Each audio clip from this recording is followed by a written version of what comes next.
Hello. Welcome to today's Confessions of a Global Changemaker show. I'm bringing you another absolutely extraordinary entrepreneur. He has supported many thousands of people just like you. Yes, you sat there listening or watching this show right now to increase their sales, to go out there and really start making a much bigger impact on all those people who are ready to spend money with you right now for you to solve their problem.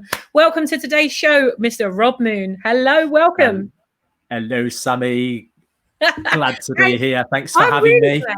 I'm really glad you're here because I like the subject of sales. Do you ever Good. meet anybody that Don't we doesn't all? like sales? Do you know what? I think the only people that don't like sales are the salespeople that aren't that good at it. and lots of their customers who really dislike receiving cold sales calls, just like us Right. all at home when we're sat watching the telly and we're interrupted with the phone going and it's something we don't want. Yeah. Well, I mean, but you've had a lot of experience with that. So let's dig in because I want to get some juicy sales strategies today. Rob, what would you say to Hey. somebody who's looking at their phone where it looks like it's made of a lead weight and they don't even want to put it up to their ear and it's like, oh no, but what if they say no to me? What would you say to those people that are sat there right now thinking that very thing? Do you know what? The one thing I say to lots of people like that, Sammy, is what have you got to lose? What have you got to lose? You know, pick the phone up. Don't be afraid to make a few cold or lukewarm calls because at the end of the day, these people aren't spending any money with you yet. And if you put the phone down 10 minutes later and they're still not, what's lost? That's so What's true. lost? That is Hey, so true. That is so true. crazy. What is the mindset behind not wanting to sell, though? Do you think is there because I especially find this definitely in the industry of consulting, speaking, especially in the industries of more in the spirituality type industries as well. Really feeling like, oh, I don't want to push my products or service onto people. Is that there must be a mindset hack that we can tap into that gets us past that? Yeah, I think there's a couple of things there. I think there's fear of failure. I think that lots of these salespeople have got lots of sort of, I think the old-fashioned term was gift of the gab, and they come across quite confident and a bit leery. But sitting behind that is this fear of rejection almost. They don't like people saying no to them. Yeah. So that's definitely one quite key thing that I think does go through lots and lots of people's heads, that fear of rejection. And I think the other thing is they just don't know what they don't know to some degree. Some of the coaching that they've had down the years is still being coached now. Like, you know, people bang on about open questions. Oh, please, we were coaching open questions in 1980s. I think we've moved on now. We've moved on. Let's just coach our people to have great conversations. Don't put labels on these questions because what is an open question? I ask that question, I get 3 different answers anyway. So, you know, we can't really specify now what an open question is. So let's just get some better quality coaching in place so these people can have great conversations, build great relationships, and just change the whole feeling of sales, because I think lots of the time salespeople are put in the same category as estate agents, traffic wardens, people like that. Right.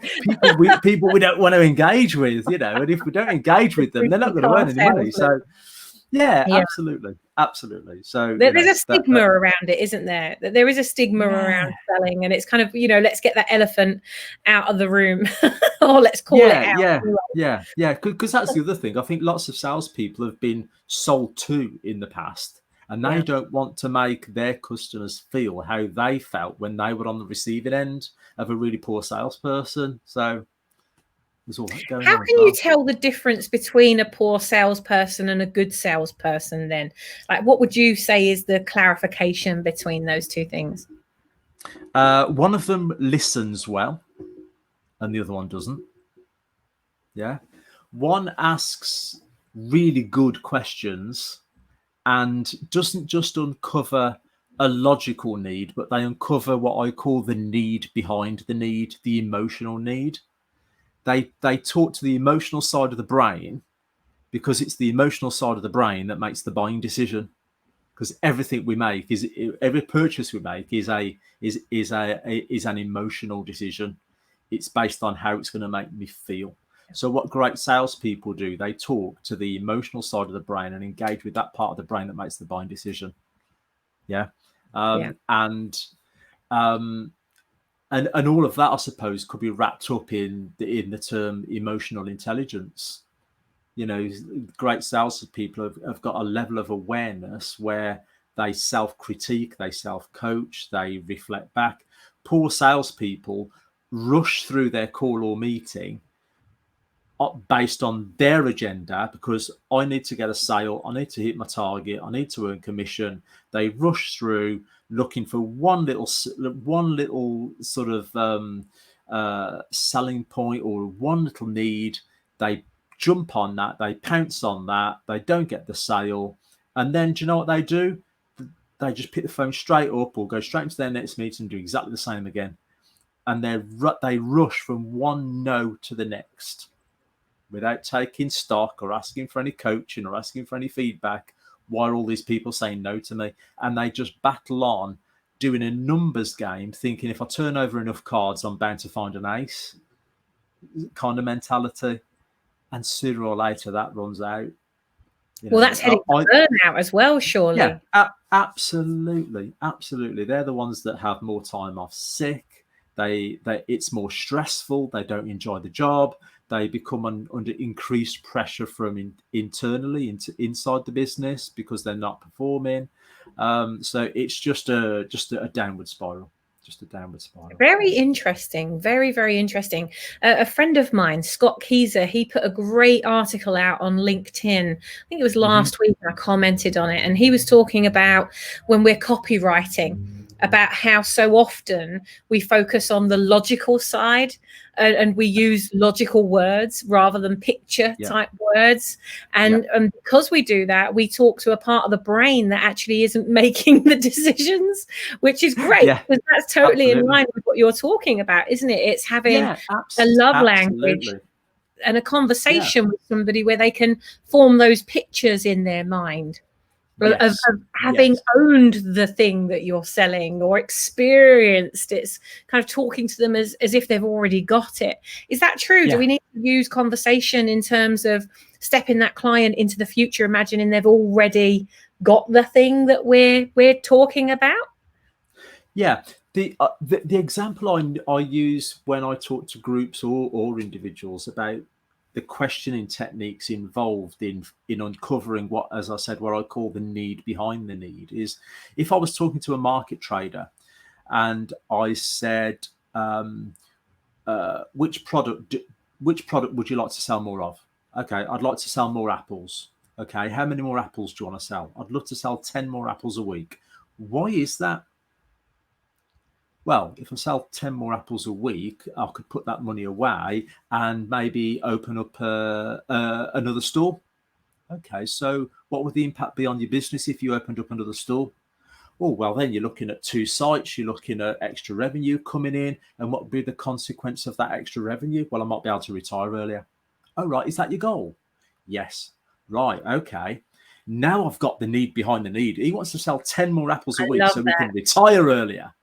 Yeah. And now the rest of my conversation is going to be based on what you're going to do in your retirement. How's that going to make you feel? Yeah. How soon do you want to retire? And then every time I'm putting my solution to him, it's not based on getting him 10 more apples sold a week. It's based on helping him retire earlier. That's, I think that was it. I think we're done. The show is done. Like in that one tiny little 2-minute role play with yourself, I think you've just given us all the strategy. Yeah. It's like, but it's just about it's just about asking why. What would the impact be? What's the consequences? How's that going to make you feel? All those kinds of questions, because those average salespeople we talked about earlier, what they do with their questioning techniques is they skim the surface, but they never dive deep. Yeah. into a subject to really get under the skin of an organization or the person they're speaking to. But the ones that do, they dig where the gold is, and they Yeah, find out and not some afraid. amazing stuff. I think it's would you say, is it a certain personality that is set up to be a great salesperson? Because like I'm naturally nosy. I like to know everything. Pardon Is me. it is it like good Yeah, salespeople are yeah, just the inquisitive people that just want to, yeah, collect problems? Like when I'm on a call with somebody, I'm like, right, okay, so tell me what some of the problems that you're having right now. I don't care if they're yeah, related to branding or not, just throw them all at me. What's going on? yeah. And they I, tell me, I go, give me some more problems. You must have some more. Oh, well, blah, blah, blah, blah. I go, right, any more? Come on, give me some yeah, problems. I'm your problem collector today. yeah, And we just have yeah, fun doing it. And next thing they've yeah, told me, exactly. I know who to refer them to, who to introduce them Yeah, to. It just, you absolutely. become a key person of influence, don't you? Instead Mm, of of course. a tacky salesperson, as which I Yeah, think we're running away from. yeah, absolutely. Absolutely. I think today, in today's market, especially with what's been going on recently, organizations don't want salespeople banging their door down just to sell them something else. They want a critical friend who can help their business. Yeah. And as far as what types of people make good salespeople these days, I think if you're naturally a helpful person and naturally a curious person, I think those pardon me, those things are going to come in so handy for you if you're naturally helpful and naturally curious. Because if I say to one person, go and sell to that business over there, they will go, okay, and they'll dash off to that business, and they'll start talking about their products and services and features and benefits and all that because you've told me to sell to them. And if I say to another person, go and help that organization over there, they'll go with a mindset of curiosity, thinking, I wonder what they need help with. I wonder if it's a problem they've got to fix, or is it a goal they want to achieve? Yeah. And then they'll start just asking naturally curious questions and get under the skin of what they need help with. Because, a lot of the time, lots of trainers and coaches are out there talking to salespeople about you must find the pain point, you must find their problems. And I partly agree with that. That's absolutely fine. But what about if a business hasn't got a pain point or a problem and they're going along great? If that's your only mindset, you'll come away not selling to them. So if they're going along really well, what's their next summit? What's their next goal? Can we help them achieve that? There's no problems or issues. They're just ready to push on and go again Right. and reach another goal. So just go with that. Talk to them through a lens of genuine curiosity and find out whether it's a pain or an issue or a goal you've got to help them with. I love that. Talk to them through that lens of curiosity. That's beautiful. I mean, Rob, everything can't have always been absolutely perfect, and you be this perfect salesperson. You must have fucked up along the way. Tell us about some of those. I don't think there is a perfect salesperson, by the way. Definitely not. I think every day is a school day, for all of us. And yeah, I have screwed up. I started my sales career back in 1991 at I don't know if I'm allowed to mention names, but Auto Trader, the car magazine people. And then I moved from there after 2 years and saw a nice glitzy advert in the Birmingham Evening Mail for telesales people at Yellow Pages. So I went along to the open evening and I got an interview and I got the job. And the first 2 years from 93 to 95 were absolute hell. Absolute hell. I was obviously a younger guy, lazy, couldn't be bothered. I was on a decent basic salary, so I didn't really need the extra commute. So I was just ticking over, and it got to a point where I was being that lazy and started to miss targets. I was eventually on a final written warning for my Ouch. performance. Yeah. So I could have been out of there and my life would have looked totally different. So I decided to pull my socks up. I got off that improvement plan, got through my final written warning, and then that really turned a corner for me. And I just went from strength to strength, and I ended up staying at Yale for 21 years. And for the last 13 years of those, I was in their L&D department as a sales trainer. And the last 2 years that I was in sales, I won top performer awards, etc. But it's just a sliding doors moment, really. Back in about 95, I could have given up. And my manager at the time, who I will always cherish in my heart, said, "Do you know what, Rob? You haven't quite achieved what I want you to achieve on this final written warning, but I trust you. I'm going to give you an opportunity." Oh, And she believed in me. So I thought, I've and got that's to all it repay takes that. sometimes, isn't it? Is somebody to believe in Yeah, you, is to yeah, see the thing absolutely. that you can't see. And Yeah, it's almost like there's two sentences that really make a person. I think there's the one where they go, "I'm so disappointed in you." God, my God, like yeah. the Oh, worst that thing you could hurts. have said. That And then hurts. there's the I trust you implicitly. And then there's the holy fuck, right, I've got to live up to that. So they're Yeah, two yeah, characteristic building yeah, sentences that yeah. everybody in their life has surely had said to them at some point. Absolutely, That absolutely, becomes a make or break absolutely. moment. Yeah, yeah, definitely. And for me, I think in lots of organisations these days, sales managers as well have got to step up to the plate and Mm, be good coaches. And I think the leaders above them have got to stop meddling in their teams and let them get on with it. You've employed this manager for a reason. Put a round peg in a round hole. Let them manage. Let them coach. Let them develop their people. Let them develop their team. Please. yeah, I implore yeah. you. Yeah. Do you find that there's still a mentality out there of, and I hear it sometimes. I don't tend to surround myself with people that think in this way, so it always shocks me when I meet somebody that has this this thought process about things. But it's, they don't want to give anything away because everybody is underneath them. You can't know as much as I know, otherwise I'm gonna lose my positioning. It's almost like this top down structure, which I think is Yeah, very archaic. Do you still meet people that way who don't want to give anything up and they're keeping it all absolutely. tight? Absolutely. The best sales leaders and managers I know are those that share their skills. And I saw that there's many videos of Simon Sinek, etc. But in one of his videos, he says managing is like parenting. Because at the end of the day, for our children, we want what's best for them. We want them to achieve so much more than I did. We will discipline them when necessary, but we will all support them.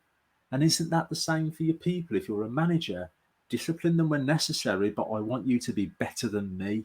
I want you to be better than I was, and I'll always support you. And it's the job of a great leader to create better people than they were.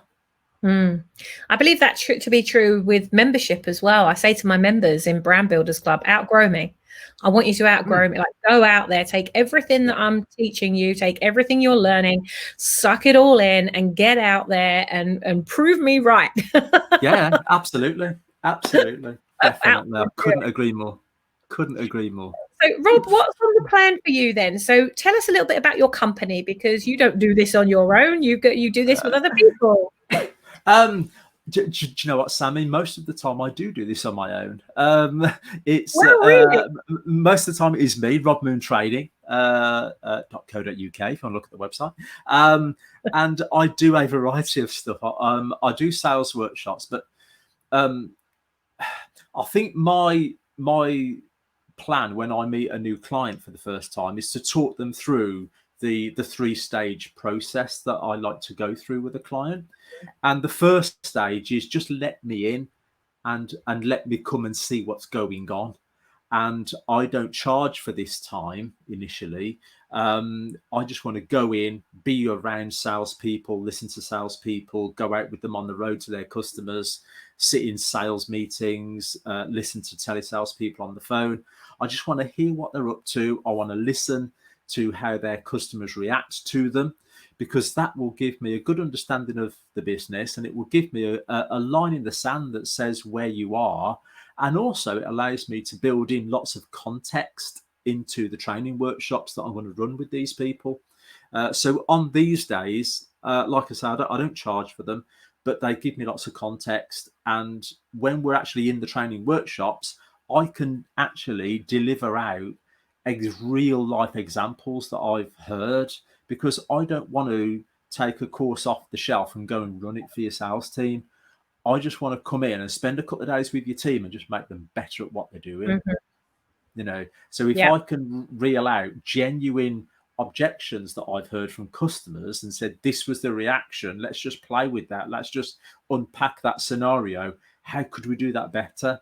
We're talking about real life examples, real life customers, real life objections within your own business. Let's just unpack that and play with it and discuss it, and chop the conversation up into its component parts, and just come out with a better version of what we've got now. Mhm. And Mm. then so that's the middle stage. And then the third stage is me going back in to listen, observe, go out back out on the road, and embed the new learning that we've just done in the classroom or over Zoom these days, It as must it be were. very rewarding when somebody's come to you and they were you all those years ago, and you can kind of, Mm. do you see other people? Do you think, oh, I remember when I was like that? It Oh God, must yeah. feel this massive sense of achievement when you see them then going out there and really helping people and Yeah. making a difference to people. That must feel quite rewarding. Yeah, yeah. I there's lots of times that even when I've been back at Yale, when I'll go up to Glasgow or over to Belfast, their different offices, and I'll see a telesales person that I haven't seen for 6 months, and they'll tap me on the shoulder at the coffee machine and go, "Hello, Rob, how are you? Do you know what? I remember your session from 6 months ago. You said this. That has made us so much difference in it for my performance. It's unbelievable."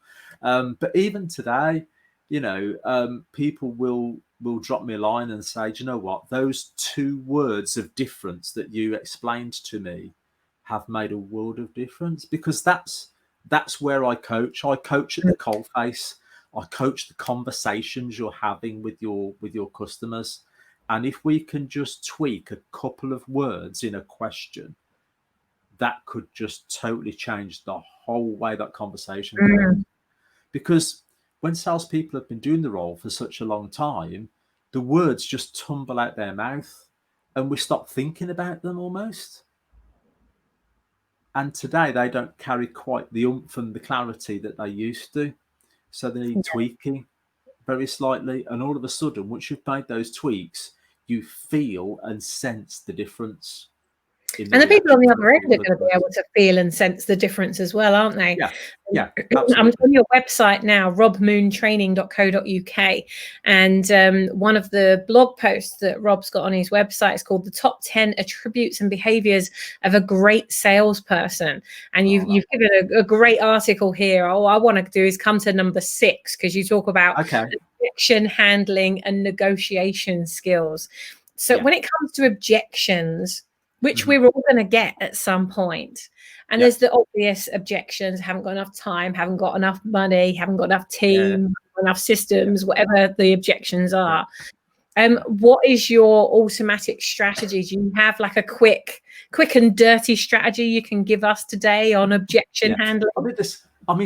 For me, there's I think objections fall into 2 categories. There's early objections, as in the first 10 seconds of the call, when this customer you're ringing doesn't even want to engage with you. So then you're getting, "I'm not interested, I haven't got time, I'm happy with my current supplier, bugger off," Mm. basically. "I don't want to talk to you." And then the other set of objections are late objections. So now we've done the whole sales process, you've provided a potential solution, you've delivered a cost, and you're now asking for the business. So now they're saying things like, "I don't think that's going to work for me, that sounds too expensive." They're totally different objections. So we need to handle them totally different, because on the one hand, I'm just trying to get into a conversation, and on the other hand, I'm trying to get the business at the end. So we need to be really careful about what tactics we use both at both ends. So one common objection that lots of cold callers tell me about is this one about, I'm happy with my current supplier, thank you. So lots of customers will think that'll get rid of them. Yeah. That'll get rid of them. Just say that. That'll get rid of them. This is what I say to every salesperson. I'm happy with my current supplier. That'll get rid of them. And you know what? It works a lot of the time because lots of salespeople go, "Oh, okay, thanks, bye," and move on to the next one. This 6 out of 10 typical salesperson. Now, for me, the difference is one salesperson will try and answer that objection, as in, well, we're well known in the market. We're better than most of our competition. We can offer you this. We can offer you that. We can offer you the other. And they'll try and answer the objection and try and make that customer think, do you know what? I haven't got that objection anymore. You sell to me. That's never going to happen. So how do we do it right? So when somebody says, I'm happy with my current supplier, we need to say some words that the customer's not expecting. And those words would be, do you know what, Sammy? Brilliant. I'm really glad you've got yourself a really good supplier. What kinds of things are they supplying you with? So I'm now using that objection as a gateway to move the conversation forward. Very good. Do you know what I mean? And hopefully they'll answer that question. Well, they're supplying me with, books, pads, pens, staplers. Oh, brilliant. What else? Okay, good. How long have you been using them? I'm in my fact find now. I've moved on. Yeah. I've got to the next stage of the sale that I wanted to get to, and I've just used the objection as a gateway to get there. Eventually, I will say about their current supplier. If you take into account the quality of their product, their customer service, and their pricing, what score would you give them out of 10? And if they come back with 8, that's a good score. Okay. What would make them a 10? Now they've got to give me a gap. They've got to give me something that says this is why they're not a 10. And whatever they say, I can say, do you know what? Those areas are areas that we get really great feedback on. Here's where we can close that gap for you. And do you know what? Some cocky bugger's going to go, do you know what? My current supplier, I'll give them 10. They're a 10 out of 10. And I'll say, brilliant. What makes you say that? Because at least then they're going to tell me what they value in a supplier. Do you know what I mean? So there's always all of it is learning. There's always a nice conversation to have. I'm not going to slate the competition. I'm not going to find out even who they are. I'm not bothered who they are even, as long as I can find out what they're supplying, how much they're supplying them, how often they buy from them, how much they spend with them even, all that kind of stuff. And then ask them, based on quality of product, customer service and price, and you have to wrap those 3 things in that question. Because if I just said to them, what would you score your current supplier out of 10? They're going to say 10. And that might only be based on the fact that they're cheap. And something specific. Yeah. But I'm being specific. Based on their products, their service and their price, when you think of those 3 things and wrap them together, what score would you give them out of 10? Because now they can't just think of one thing. They've got to think of the quality, the service and the price. And I've got more of a chance of them not saying 10 now, because there's very few organisations out there that are perfect in all those areas, let's face it. So. Very, very clever. Very good strategy. Guys and girls, I recommend that you go and have a look at Rob's website, which is this. I'm going to get on the screen right now. Go and have a look at his website and go and read that article, because there's 10 tips on there and we've just tapped into one. Rob, what do you know for sure? What do you, out of the whole of life as we know it, what do you know for certain? What do I know for certain? I know for certain that we don't know it all. I know there's not a perfect salesperson. I know for certain that if I come into your organisation and do some coaching, I'm probably not going to fix everything. I'm not going to probably fix everyone. I haven't got fairy dust to sprinkle on all of these objections so that every single customer of yours is going to say yes. But you know what? The other thing I know for sure, that if you implement coaching and training really well in your organization, you're going to give yourself a better chance, and you're going to put yourself in a better place to capitalize on more opportunities. I like that. That last part of your answer is spot on. I think I was asked a really great question on an interview yesterday. I'm going to ask it to you as well. It's going to be like my favorite new question to ask everybody. I'm like, shoot, I'll do that's my a best. really, really good question. What do you like when people look at you and the way you do things? What assumptions do they make about you that aren't right? That aren't right. Yeah. Ooh. What do people assume about you that isn't correct? I'm too soft. Oh, really? Yeah. Yeah.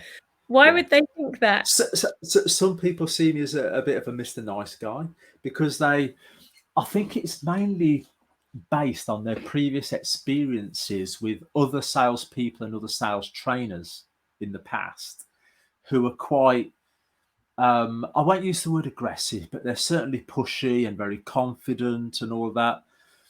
I want salespeople to be confident, of course I do, but I want them to be confident in a manner that appeals to their customer.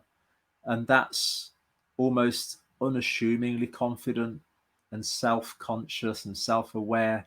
But I think once they do get to know me, they think Rob's not going to put me under immense amounts of pressure, but I know that he's going to come and ask me about this thing, and I need to be ready for that.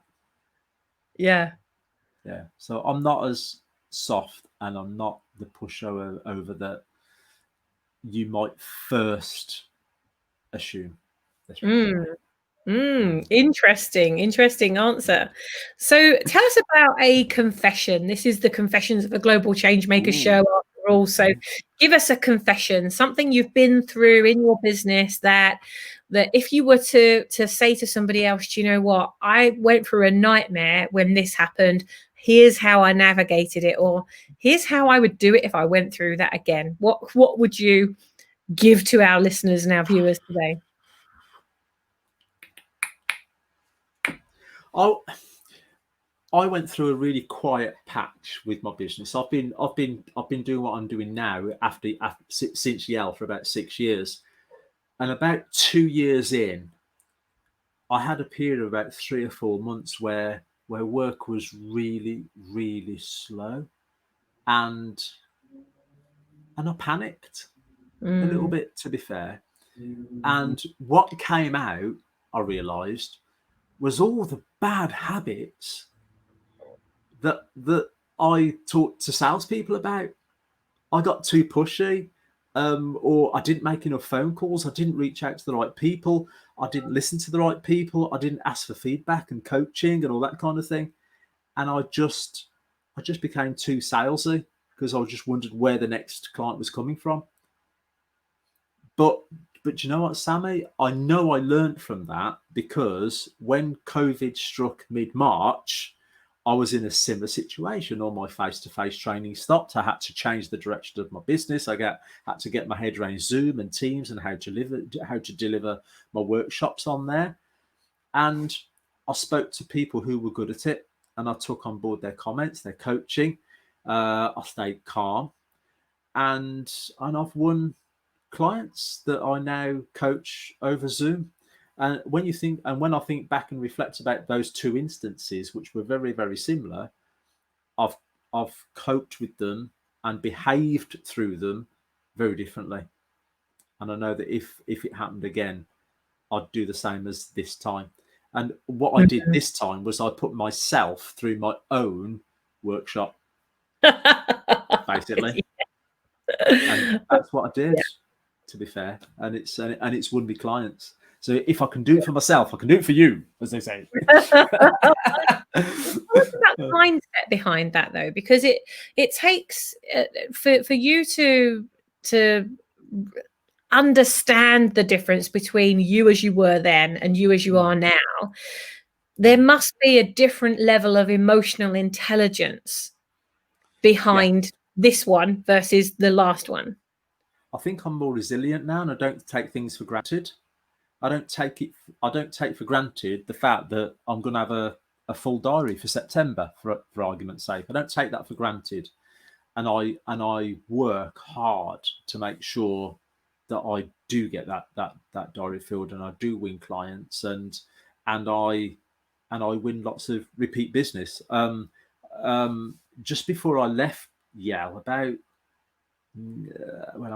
8 months before I left Yale, I was actually in the back of an ambulance with the blue lights on, having had a mini stroke at the age of 47.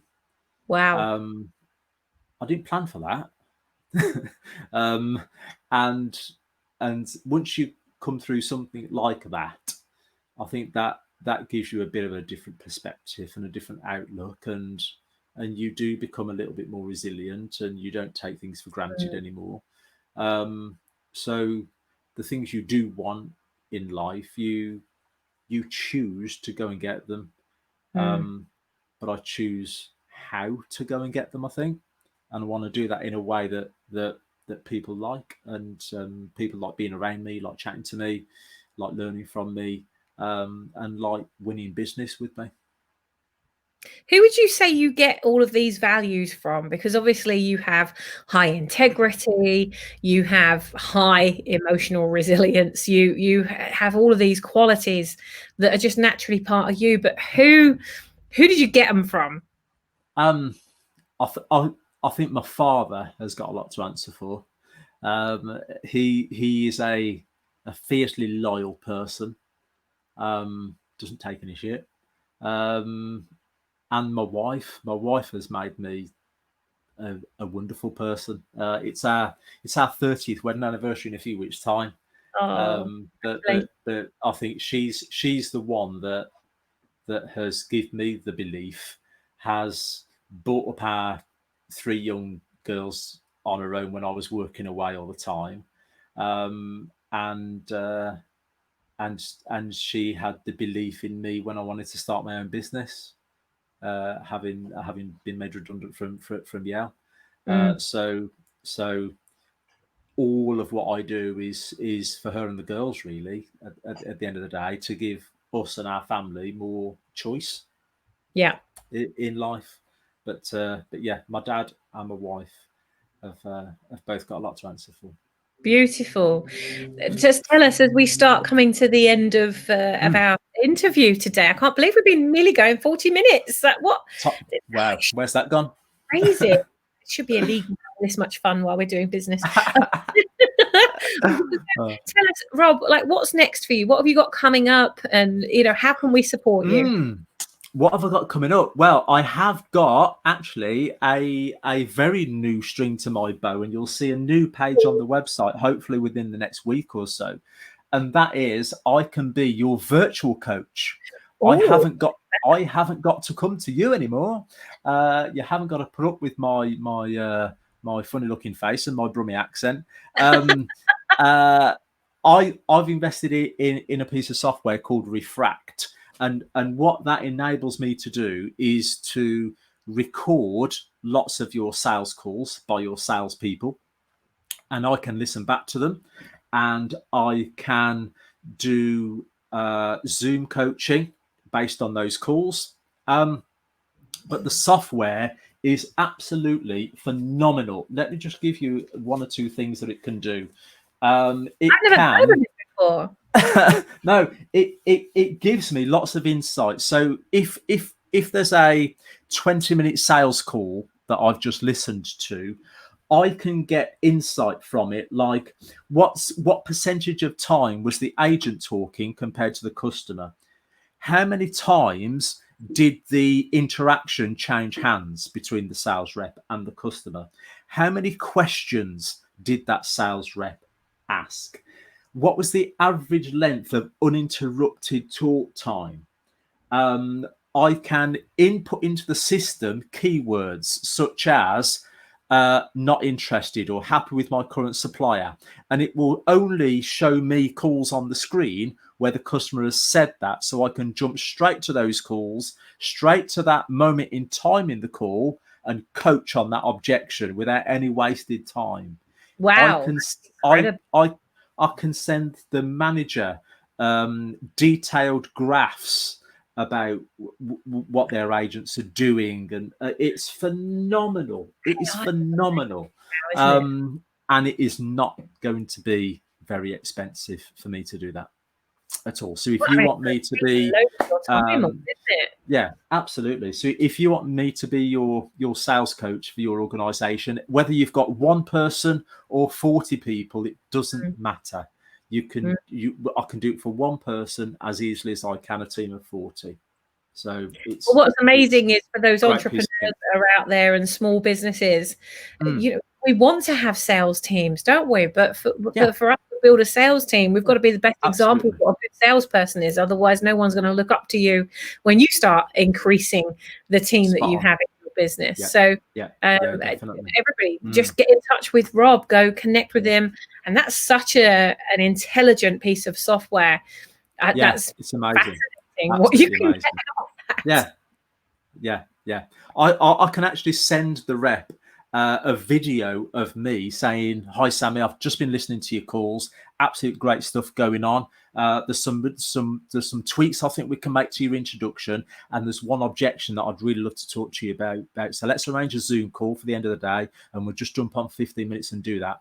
And I can send that on a video to them in real time to say, "I've just listened to your call that you took 5 minutes ago, and we can coach on that right now."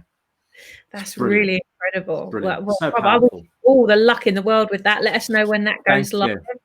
And is there anything that you would like to end today's show with? Well, yeah, just jump on the website, have a look. My LinkedIn is obviously there, Rob Moon. I've also got a business page on LinkedIn for Rob Moon Training, and my group, which is Cold Calling Cured. I want to cure everything that's wrong with cold calling. So jump on the group and have a look. And we're going to be doing some free networking events and an hour's workshop in September to do with cold calling. So jump on there and have a nose and give me a call if you need anything. Yeah, well, keep us informed, Rob. I wish you all the very best of luck with that. Thank you so much for your heart and bringing your gift, which I think your superpower is really just bringing heart to a conversation and it being a conversation where everybody wins. I think that's with you. And, let's make sure that message gets out there to the world. So thank you for showing up today. Thanks for having me. It's been a pleasure. I've loved every second. Wonderful. Awesome. Well, thank you to those of you that have joined us for today's show, whether you're watching the replay, listening to the podcast, or you're tuning in live. Thank you so much for being with us. And please let us know what little golden nuggets you took away from that you are going to go and take action on straight away in your sales conversations. We'll be back next week. We've got 2 more live sessions next week. Tuesdays and Thursdays, we are back. So come and join us. And if you want your backside in that hot seat, do reach out to me and I'll send you the link so that you can book yourself in for the show. I can be nosy with everybody then. I love it. What do you like? Well, take care, everybody. Have a great day, and we'll look forward to seeing you in the How to Build a Brand group. See you later. Bye. Bye all.